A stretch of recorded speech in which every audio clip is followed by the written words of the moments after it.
의 종을 통해 이 성경의 진리를 나에게 선포하실 것입니다. 아멘. 오늘은 소중히 여기는 마음이라는 제목으로 은혜를 나누고자 합니다. 오늘 이 마태복음 13장 1절에서 9절, 18절에서 23절에 있는 말씀은 씨 뿌리는 비유로 굉장히 유명한 말씀입니다.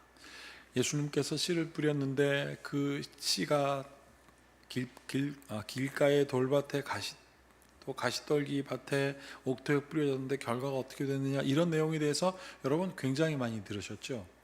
자, 우리가 오늘은 주목해야 될 것이 무엇이냐면 길가에 떨어진 그 씨를 받은 사람은 누구고, 돌밭은 누구며, 가시떨기는 누구며, 또 옥토는 누구며, 오늘 이거보다도 또 다른 중요한 것을 우리가 한번 살펴보도록 하겠습니다.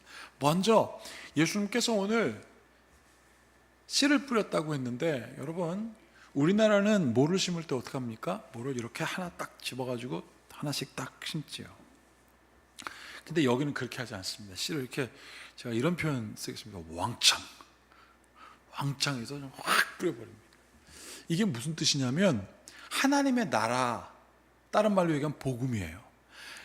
예수님의 복음, 예수님을 믿고 우리는 영생에 이르게 됐다, 우리는 죄로 인하여 죽을 수밖에 없었던 우리가 예수님을 믿고 복음, 영생의 하나님의 나라에 대한 소식을 듣게 되었다, 하나님의 나라를 소유했다, 이게 복음이고, 오늘 예수님께서 뿌려진 씨앗이라는 게 그거랍니다. 여러분, 그 예수님께서 그 복음을 확 집으셨습니다. 웅큼 집으셨어요. 여러분, 이게 소중히 여기는 마음으로 하셨습니까? 아니면 대충 확 집어갖고 하셨을까요? 아닙니다. 소중히 여기고, 생명이잖아요. 그 예수님의 보혈의 생명, 그 복음을 예수님께서 그 말씀을 들으셔서 확 뿌리셨을 때는 대상의 차별이 없어요. 그런데 그 복음이 어떤 때는 길바닥에, 돌밭에, 가시떨기밭에, 옥토에 뿌려졌다고 하는데, 그럼 여러분들은 그 중에 어디 있을까요?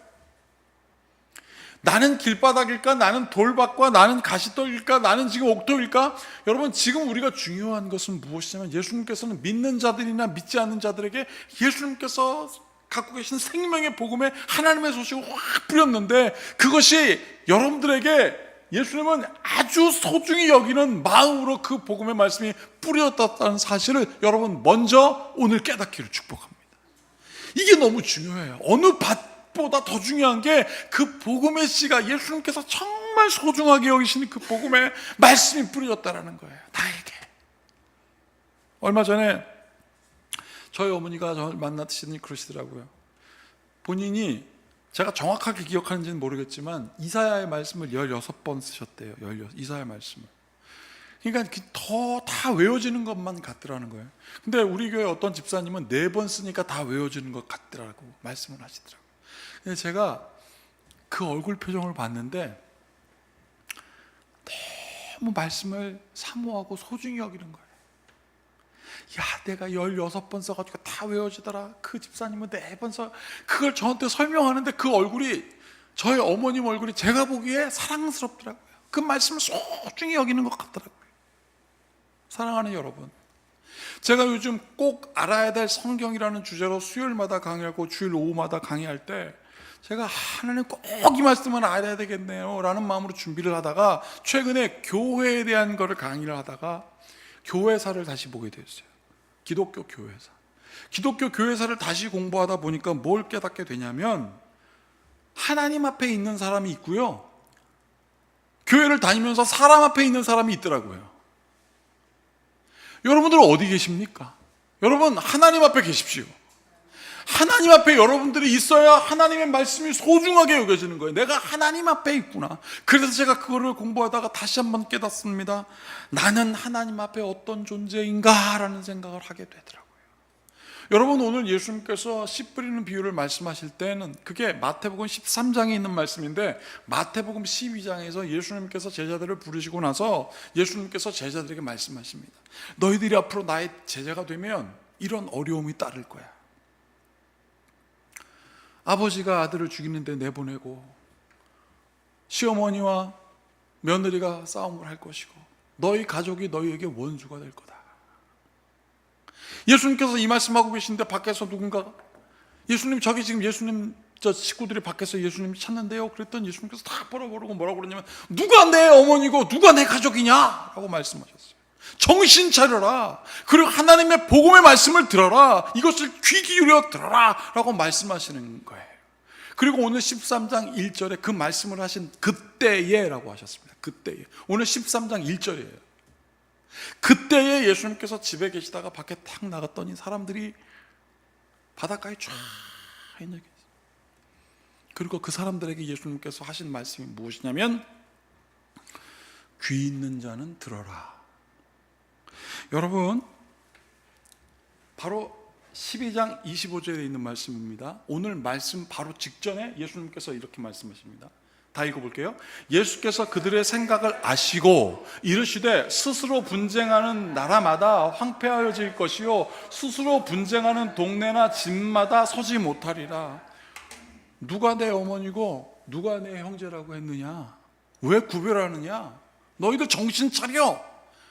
구별하지 마. 교회에서 누가 바울이고 누가 아볼로고 그러느냐? 그거 나중에 다 똑같은 말에 계속 보면 이미 예수님께서 말씀하셨어요. 스스로 분쟁하는 나라마다 황폐해질 것이고 동네나 집마다 똑같을 것이다. 정신 차려. 그래갖고 오늘 그때의 문을 열고 탁 나오셔서 사람들에게 귀 있는 자는, 이게 무슨 뜻입니까? 예수님의 말씀을 소중히 여기고 정신 바짝 차리고 들어라. 어떤 말씀을 들어라? 귀 있는 자는 씨 뿌리는 비유를 들으라 이거예요. 이 씨 뿌리는 비유가 무엇일까? 여러분, 씨가 제가 직전에도 말씀드렸지만 돌밭 길가에 떨어지면 씨가 돌밭 길가에 떨어지면 열매가 맺혀지지 않는다는 거예요. 돌밭도 마찬가지고 가시떨기 나무도 마찬가지라는 거예요. 그거를 귀 기울여 들으라 이거예요. 여기 보세요. 예수께서 비유로 여러 가지를 말씀하시면서 그들에게 딱 기억나게 하신 게 무엇이냐면 그들에게 말씀하여 이르시되 씨를 뿌리는 자가 뿌리러 나가서 뿌릴새 더러는 길가에 떨어지면 뭐라고 되어 있습니까? 새들이 와서 먹어버려서 열매가 없다. 귀 기울여 들으라. 두 번째, 더러는 흙이 얇은 돌밭에 떨어지면 흙이 깊지 아니하므로 싹이 나오나 열매가 없다. 해가 돋은 후에 뿌리가 타서 없으므로 말랐고 더러는 가시떨기 위에 떨어지며 가시가 자라서 기운을 막았고 그래서 열매가 없다. 그러면 열매 맺혀지지 못하는 이유가 분명하다고 주님 말씀하십니다. 새가 와서 먹고 뿌리가 깊지 않아서 먹고 가시떨기가 다 덮어버려서 열매가 없어진다. 그러면 이것은 무엇일까요? 하나님으로부터 마음이 멀어진 거예요. 귀 기울여 들려지지가 않는 거예요. 하나님의 말씀이. 그러니까 열매가 없다. 여러분, 제가 목회를 하면서 제일 많이 듣는 단어가 뭘까 생각해 보니까 제가 들은, 누군가에게 말한 것보다 제가 들은 말이 뭔가 생각해 봤더니 은혜더라고요. 은혜라는 말을 제가 제일 많이 들었더라고요. 주로 예배 끝나고 나가면 아유 목사님 은혜 많이 받았습니다. 어디 가서 설교 초청해서 가면 설교 은혜. 제가 듣는 말이 은혜였더라고요. 여러분, 은혜란 뭘까? 은혜는요 선물이라는 뜻입니다. 선물. 그래서 예수님께서 오늘 은혜가 무엇인지 오늘 씨 뿌리는 비유에 말씀하셨더라고요. 자, 8절 같이 읽어보겠습니다. 더러는 좋은 땅에 떨어짐에 어떤 것은 100배, 어떤 것은 60배, 어떤 것은 30배의 결실을 맺었느니라. 자, 더러는 100배, 60배, 30배의 결실이 맺혀졌대요. 그럼 더러는 무엇입니까? 하나님의 복음의 말씀, 하나님의 나라의 소식이 들려졌는데 더러는 100배, 60배, 30배의 열매가 맺혀졌대요. 거꾸로 돼 있잖아요. 100배, 60배, 40배. 최소한 30배는 열매를 맺혀지더라. 누군가에게 귀 기울여 듣는 사람에게. 하나님의 말씀을 소중히 여기는 사람들은 하나님의 복음의 열매가 있더라. 이 복음의 열매가 여러분들에게 있을지어다. 나는 하나님의 열매가 있어야지. 그러면 이건 무슨 뜻입니까?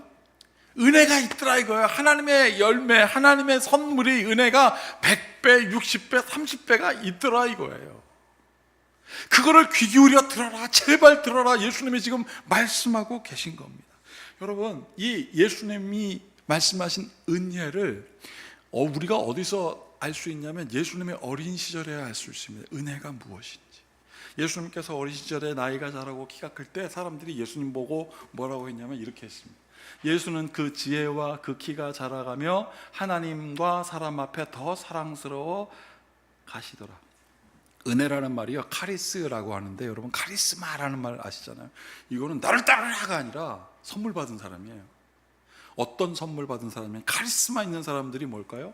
여기 보면 카리티라고 되어 있는데, 예수님 어려서부터 사람들에게 사랑스럽다는 거 뭐냐면 인기가 많았대요. 예수님이 인기가 많은 이유는 뭐냐면, 예수님이 탁 가면 예수님과 함께 있으면 마음이 예수님에게 동하고, 예수님이 함께 하시면 예수님으로부터 뭔가 마음이 오고, 그 막 서로 소통하면 인기도 많고 사람들이 좋아하고, 그러니 사랑스러워지는 거예요. 이게 은혜예요. 그래서 제가 은혜라는 말을, 이 카리스라는 말을 한자로 찾아보니까 딱 맞더라고요. 여기 보세요. 은혜. 은은 의지가 되는 마음이라는 뜻이고, 해는 사람을 소중히 여기어 베푸는 마음이랍니다. 그러면 은혜는 여기 마음심 두 개가 있잖아요. 마음심, 마음이 막 돌아가는 마음이, 내가 마음을 주니 저 사람이 마음이 오는 거예요. 예수님이 계시는 곳에 예수님이 사랑스러웠다는 것은 예수님과 함께 있으면 그 어린 예수님에게도 의지하고 싶어하는 마음이 있었고, 예수님으로부터 오는 그 말씀이 어떻게 돼요? 하나님의 베풀어지는 마음이 되니 은혜가 된 거예요. 나는 이 은혜로운 삶을 사는 여러분들에게 축복합니다. 그냥 탁 보면 은혜로운 거 아니겠어요? 성도들이 그 마음이 막 소통하는 거. 이게 좋은 땅입니다. 막히는 게 없어요. 길가에 떨어졌더니 새가 씹어가고, 돌밭에 떨어졌더니 막히고, 돌로 가시떨기에 떨어졌더니 위에 가시 덤불이 자라가지고 그늘로 막아버리고. 그런데 은혜의 사람은 어떤 사람이냐? 막힘이 없어요. 하나님과 우리 사이에 막힘이 없더라 이거예요. 이게 귀 있는 자예요. 그러면 여러분들은 하나님의 말씀을 소중히 여기고 하나님 앞에 나아가는 여러분 되길 축복합니다. 오늘 우리 교회 어떤 집사님이 예쁘게 옷을 입고 왔는데 얼마나 사랑스럽고 소중하든지, 그거 당연한 거 아니에요? 하나님은 어떠시겠습니까? 여러분, 귀 있는 자는 씨 뿌리는 비유가 들려지고, 그래 내가 옥토 같은 삶을 살아야지, 은혜를 주고 은혜 받는 삶을 살아야지. 신앙생활을 아무렇게나 하면 안 되는 거예요. 소중히 여기는 삶. 여러분, 왜 이단이 생기고 왜 문제가 생기는 줄 알아요? 교회에서 아무렇게나 자기가 생각해서 그래요. 예전에 초대교회 시절에 예수님을 말아보면서 예수님은 육신이 없는 분이라고 말한 사람들이 있어요. 왜 그러냐면, 하나님은 영이시고 영원한 존재고 우리는 유한한 존재인데, 예수님이 육을 입고 왔다? 그러면 하나님이신 예수님이 육을 입고 와서 유한하다? 아유, 그러면 예수님이 어떻게 영원한 존재야? 말도 안 돼. 그러니까 예수님이 이 몸은요 가짜라고 믿었답니다. 가짜라고. 저 십자가에 달린 것도 그냥 가짜로 보여주는 거고, 피 흘린 것도 다 가짜라고 보여주고, 그건 다 가짜야. 그냥 하나님이신 예수님이 우리를 혹해서, 하나님이신 예수님이 우리에게 인간의 몸을 입은 것처럼 보여준 건 인간의 몸이 아니라고 속인 것. 그게 바로 영지주의입니다. 그게 이단이에요. 뭐 문선명은 아니며 저 지금 뭐 제임에서는 다 뭡니까? 자기 뜻대로 자기 마음대로 하나님의 말씀을 아무렇게나 여기니 은혜가 없는 거예요. 여러분, 이런 말이 있더라고요. 청소를 잘하는 사람이 갖고 있는 특징이 있답니다. 청소 잘하는 사람, 자기의 것을 소중히 여긴대요. 그러니까 집안을 치우는 거예요. 제가 그래서 이거에 관련된 기사를 찾아보니까 어떤 저 전북일보인가 거기서 이런 말이 있더라고요. 마음 청소라는 제목으로 글이 써 있는데, 그 요약하니까 이렇더라고요. 자신을 소중히 여기는 사람이 자기의 마음을 청소한대요. 그리고 자기를 소중히 여기서 자기 마음을 청소하는 사람이 상대방을 소중히 여긴답니다. 은혜 아니에요? 나는 여러분들의 가족이 은혜로운 가족이 되길 축복합니다. 그래서 오늘 사도 바울의 말씀이 이해가 딱 되는 거예요. 이 로마서 보세요. 그러므로 그러므로 형제들아, 우리가 빚진 자로 돼 육신에게 져서 육신에 살 것이 아니고 너희 육신대로 살면 반드시 죽을 것인데 영으로서 몸의 행실을 죽이면 살 일이니 무릇 하나님의 영으로 인도함을 받는 사람은 곧 하나님의 아들인데 너희는 다시 무서워하는 종의 영을 받지 아니하고 양자의 영을 받았으므로 우리가 하나님을 아빠 아버지라 부른다. 왜냐하면 하나님이 우리를 소중히 여겨서 자녀 삼으셨잖아요. 그러니까 우리가 하나님을 아빠 아버지라고 부르는데 그 아빠 아버지라고 부르는 우리를 하나님이 어떻게 여기시느냐. 16절 17절, 제가 16, 여러분들이 17절 읽어볼게요. 성령이 친히 우리의 영과 더불어 우리가 하나님의 자녀인 것을 증언하시나니 자녀이면 또한 상속자 곧 하나님의 상속자요 그리스도와 함께한 상속자니 우리가 그와 함께 영광을 받기 위하여 고난도 함께 받아야 할 것이니라. 여러분, 하나님이 우리를 귀히 여기셔서 하나님의 자녀인 것을 성령이 친히 가만히 계시지 않는 거예요. 이건 뭐예요? 여러분도 소중히 여기시는 거예요. 자녀이면 상속자인데 어떤 상속자예요? 하나님의 상속자인데 그리스도와 함께한 상속자랍니다.